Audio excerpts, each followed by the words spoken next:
Guys, I keep on telling you that Big Brother is watching. You lie to yourself if you tell yourself that Kenya is a free society, that Kenya is a democracy with a constitution. Tell that to the birds. Now, there's a blogger called Kabz Nyar Kisii. She's based in Kisii. She was arrested on Sunday. Okay? Now, according to information from those who know her and those close to her, she's a very popular blogger. And the reason why she was arrested is a comment she made about the president, referring to him as Kifaranga president. Okay? And then also she said something about the allegation we have had. In fact, we have had this from a lot of eyewitnesses, yeah? Of the skirmishes, or rather the violence police meted on people in Kisumu after the election results were announced, where they were entering people's houses, yeah? She repeated what we have seen a lot on social media, that police were actually killing people and then using a helicopter to drop them into Lake Victoria, yeah? And actually one bullet-ridden body, yeah, has been found by the police themselves, yeah? And there are reports that 3 other bodies have been found, yeah? Anyway, this unfortunate lady, this blogger, Kabz Nyar, commented about the police dropping bodies on Lake Victoria. Okay, those are the 2 things she did. She was arrested on Sunday in Kisii. She was brought all the way to Nairobi, Kilimani police station. A politician from our area paid her bond of 50,000. But instead of her being released, she was rearrested by police who took her to a known destination.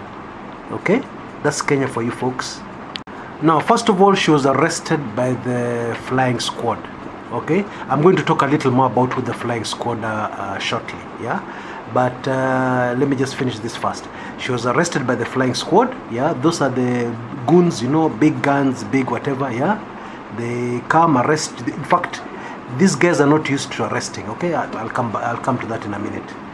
Yeah, brought all the way to Nairobi, locked up, yeah? There are some reports that she's going to be charged with incitement, yes? Something to that effect, yes?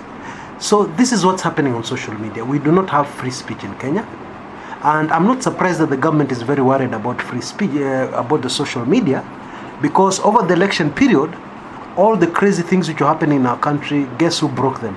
Because our mainstream media walikuwa wamenyamaza. Or let me put it this way, our mainstream media were lying low like an envelope. Okay?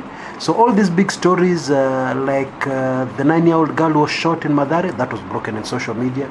The baby who was bludgeoned to death in Kisumu, that was broken by social media. Yeah. So I am not surprised that the government is worried about social media, because in their carefully well-laid plans to do whatever they want to do in the country, social media is a threat, because social media is everybody, and people talk. Yeah. People share things on social media. People pass messages, etc., etc. Now, those who've been on this channel for a long time already know that I'm quite familiar with the way the police work. I'm quite familiar with the way the security apparatus in our country works, okay? And, you know, the reason, of course, is that watu walinipanguza makamasi, yeah? When you have both your parents working and one of them is a senior cop who takes you to school, yeah? And then when mucus flows down your nose, who wipes it? Yeah, the cop, yes? So I know them fairly well, okay? But, you know, and in that, because I know them fairly well, there are a number of things I can tell you which other people may not know, okay?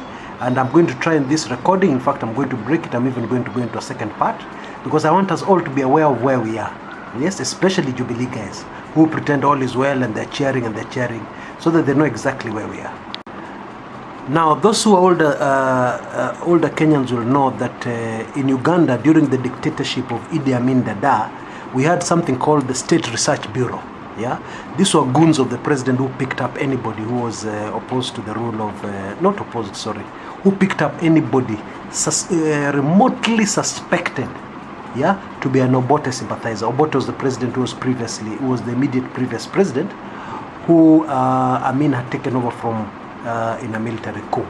Okay, so State Research Bureau and now Flying Squad in Kenya, exactly the same, because the way State Research Bureau people used to pick up people, you know, they were big goons with big guns, they came, forced you into a car, blah blah blah. exactly the same way this blogger was picked up, yeah, with big guns. Kabz Nyar Kisii was picked up with big guns, flying squad, because flying squad don't know any other way. Okay, now very, very important to note, flying squad, let me just give you a brief history, was a squad in the police which was formed to deal with the hardened criminals.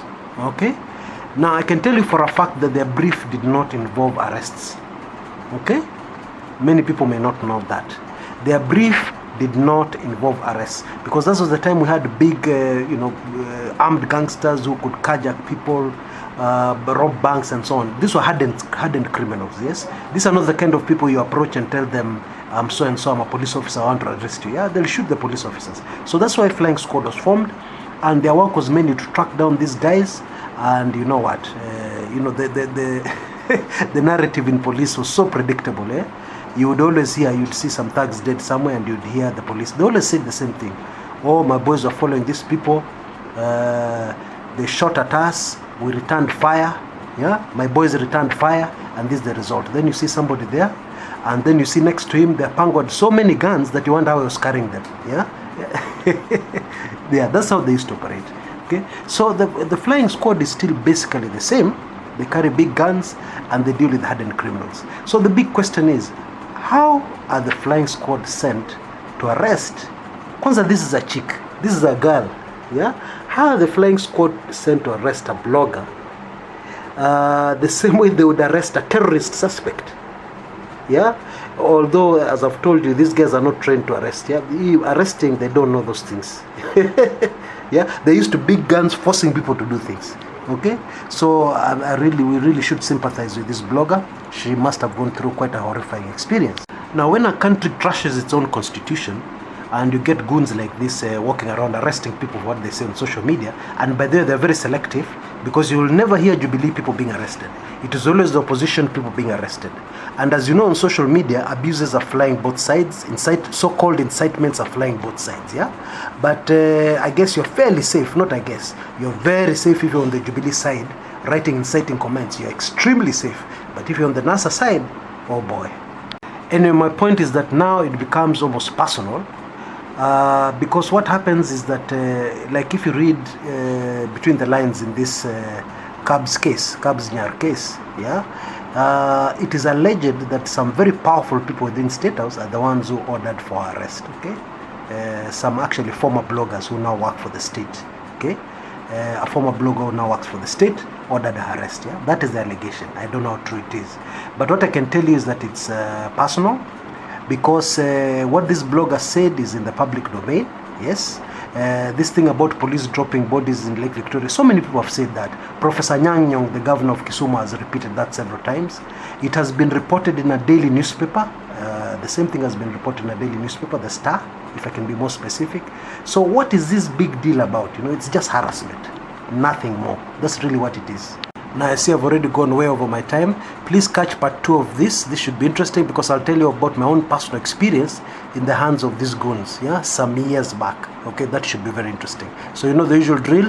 Click on the top left-hand corner of your screen, and you'll be in part 2. If you don't see it, if you don't see the link there, go away and come back after a little while. Maybe you'll have come too early to this video, and then you'll go to part 2, and you'll listen to some absolutely amazing things. See you there in a bit. This is Chris Kumekucha.